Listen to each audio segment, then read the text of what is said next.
आज से हल्द्वानी के दौरे पर भी रहने वाले हैं मुख्यमंत्री त्रिवेंद्र सिंह रावत। 2 दिवसीय दौरा रहने वाला है। सीएम करोड़ों की योजनाओं का शिलान्यास और लोकार्पण करने वाले हैं। आज बीजेपी के कार्यकर्ताओं के साथ बैठक भी करने वाले हैं सीएम। कल अधिकारियों की बैठक में हिस्सा लेंगे। विकास कार्यों की समीक्षा करेंगे CM Trivendra. Uttarakhand open university का शिलान्यास करने वाले हैं। कुछ प्रोग्राम है, उसके लिए मैं जा रहा हूं। वहां पर जो ओपन यूनिवर्सिटी है उनके कुछ प्रोग्राम हैं और कुछ कार्यकर्ताओं से मैं भेंट करूंगा।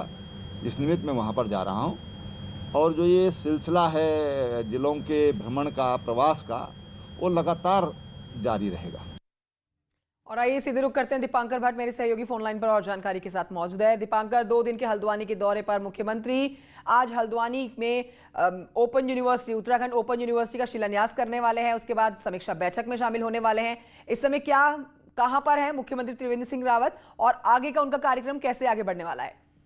बिल्कुल कंचन, आदमी मुख्यमंत्री सचिवालय में बैठक ले रहे हैं। रुद्रप्रयाग, पौड़ी और उत्तरकाशी डिस्ट्रिक्ट में जो घोषणाएं उन्होंने की है उन पर कितना काम अभी हो पाया है उसकी लगातार यहाँ पर समीक्षा चल रही है। इसमें जो डिस्ट्रिक्ट पौड़ी के विधायक हैं या फिर उत्तरकाशी या रुद्रप्रयाग के विधायक हैं वो भी इस बैठक में मौजूद हैं। और इसके बाद मुख्यमंत्री का यहाँ से 3:45 बजे हल्द्वानी रवाना होने का कार्यक्रम है। 5 बजे मुख्यमंत्री हल्द्वानी पहुंचेंगे, फिर वहाँ पार्टी कार्यकर्ताओं से मुलाकात का कार्यक्रम है। आज मुख्यमंत्री हल्द्वानी में ही रुकेंगे और कल सुबह 10 बजे जो डिस्ट्रिक्ट के ऑफिसर्स हैं उनसे मुख्यमंत्री की बातचीत होगी। और उसके बाद मुख्यमंत्री जो कार्यक्रम ओपन यूनिवर्सिटी में है शिलान्यास और लोकार्पण का, फिर वहां उस कार्यक्रम में आएंगे और दोपहर 1 बजे यानी कल मुख्यमंत्री वापस देहरादून लौटेंगे। कंचन, तो फिलहाल अभी समीक्षा चल रही है और मुख्यमंत्री का कहना है कि घोषणाएं पहले भी होती रही है लेकिन उन पर कभी काम नहीं हुआ। और पहली बार है जब कोई सरकार घोषणाओं की समीक्षा भी कर रही है और घोषणाओं पर लगातार काम भी हो रहा है। हाँ, बहुत शुक्रिया आपका दीपांकर भट्ट जानकारी के लिए।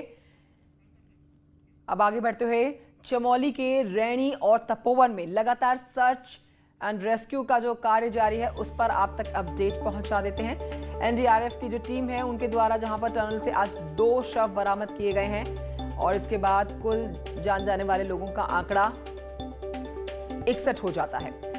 तो रिकवर किया गया है 2 और लोगों को। और वहीं रेडी क्षेत्र में नदी के दूसरी तरफ एक महिला का शव भी बरामद किया गया है। एनडीआरएफ की टीम के द्वारा रेस्क्यू किया गया है। अब तक इस पूरे हादसे में रेणी क्षेत्र और तपोवन टनल के साथ ही नदी के किनारे अलग अलग स्थानों पर कुल 61 लोगों के शव बरामद किए जा चुके हैं।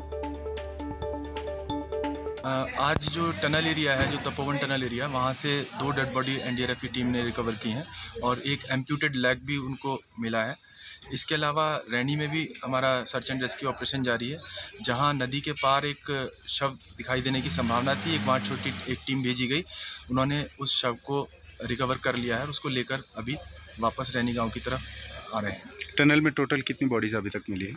अभी तक टनल में 13 डेड बॉडीज निकाली जा चुकी हैं और रैनी विलेज से भी 13 डेड बॉडी रिकवर की जा चुकी हैं एनडीआरएफ टीम द्वारा।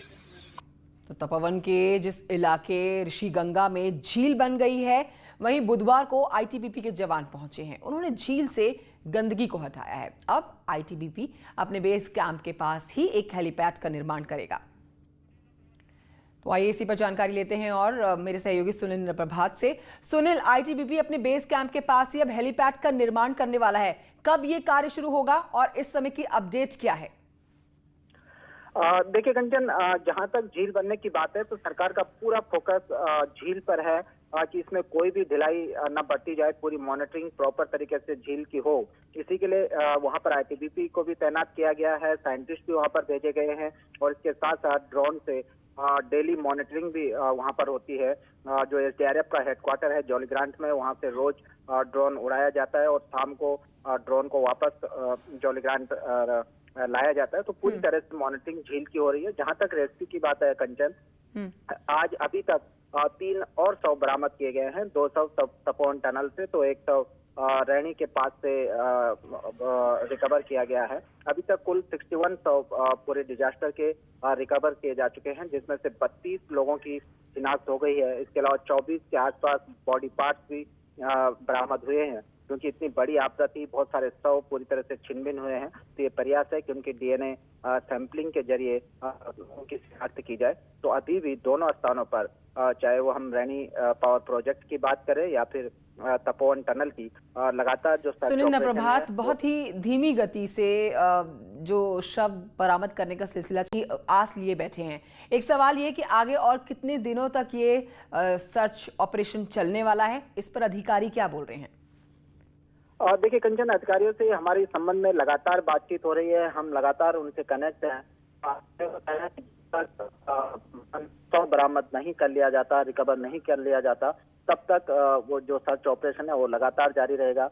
इसके लिए ऋषिकेश श्रीनगर से और पूरा ऋषिगंगा पावर प्रोजेक्ट तक एसडीआरएफ और पुलिस ने अलग अलग टीमें भी गठित की हैं। नदी के तटों पर भी सर्च ऑपरेशन चलाया जा रहा है। इसके अलावा जो ऋषिगंगा पावर प्रोजेक्ट वाली जो साइट है और तपोवन टनल वाली जो साइट है, यहाँ पर कंचन अगर आप देखेंगे तो हजारों घन मीटर मलबा अभी भी डंप है और इस मलबे को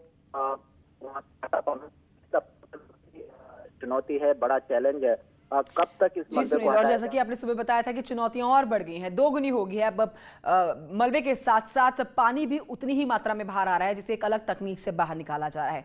शुक्रिया आपका सुनील प्रभात जानकारी के लिए। अब